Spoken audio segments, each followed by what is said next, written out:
ഇന്ന് ഞങ്ങൾ പരിചയപ്പെടുത്താൻ പോകുന്നത് ഞങ്ങളുടെ കോയിൽ ഷോപ്പിന്റെ ഇടിയിറച്ചി എന്ന ഒരു പ്രോഡക്റ്റാണ്. അത് വെച്ചിട്ട് എളുപ്പം തയ്യാറാക്കാവുന്ന ഒരു റെസിപ്പിയാണ് ഇന്നിവിടെ കാണിക്കാൻ പോകുന്നത്. അതിന് വേണ്ടുന്ന സാധനങ്ങളാണ് ഇപ്പം ഇവിടെ തയ്യാറാക്കി വെച്ചിരിക്കുന്നത്.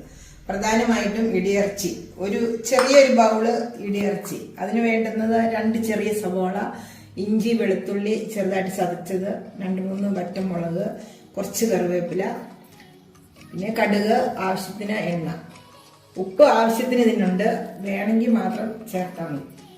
ഇനി നമുക്കിത് റെസിപ്പി എങ്ങനെ തയ്യാറാക്കാമെന്ന് നോക്കാം.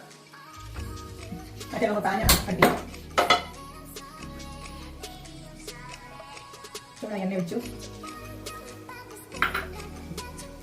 എണ്ണ ചൂടാകുമ്പോൾ കറി ഇട്ടിട്ട് മാറ്റിയിട്ടുണ്ട്. ഇനി അപ്പോൾ കുറച്ച് സവാള അരിഞ്ഞ് വെച്ചിരിക്കുന്ന സവാള, 2 ചെറിയ സവാളയാണ്, അത് അരിഞ്ഞ് വെച്ചിരിക്കുന്നത് ഇട്ട് കൊടുക്കാം.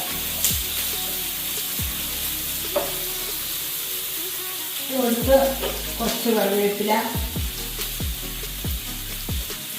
ഇഞ്ചിയും വെളുത്തുള്ളിയും കൂടെ ചതച്ച് വെച്ചിരിക്കുന്നത്,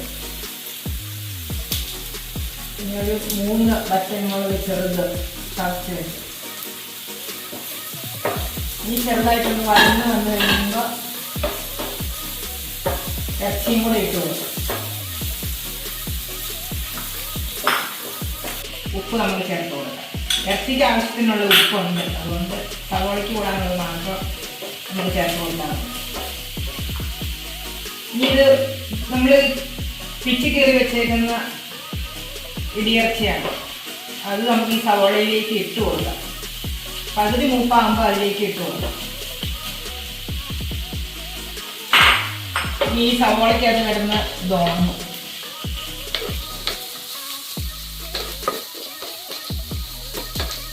നമുക്ക് വേണമെങ്കിൽ ജസ്റ്റ് ഒന്ന് സമയമൊക്കെ ഉണ്ടെങ്കിൽ നമുക്ക് കുറച്ചൊന്ന് വെള്ളത്തിൽ കുതിർത്ത് വെക്കാം. അപ്പോൾ കുറച്ചും കൂടെ സോഫ്റ്റ് ആവും. അല്ലെങ്കിൽ സവോളയുടെ വെള്ളം തന്നെ മതിയാവും. അതുകൊണ്ട്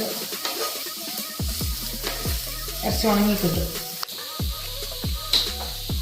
ഉള്ളി, ഇതാണ് ഇതിൻ്റെ പരുവം.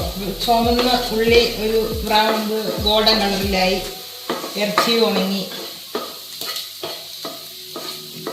ഇപ്പം കണ്ടോ, ഒരു വീട്ടിലെല്ലാം ഒരു 4 പേർക്ക് നല്ല സുഖമായിട്ട് കൂട്ടാനുള്ള ഒരു 150 ഗ്രാം, ഒരു 100 ഗ്രാം ഇറച്ചി മതി.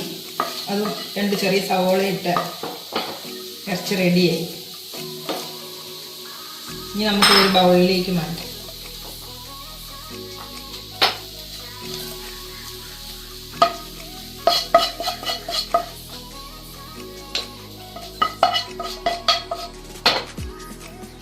ബീഫ് വറുത്തത് റെഡിയായി. ഇത് എല്ലാവരും ഉണ്ടാക്കി നോക്കുക, കഴിച്ചു നോക്കുക.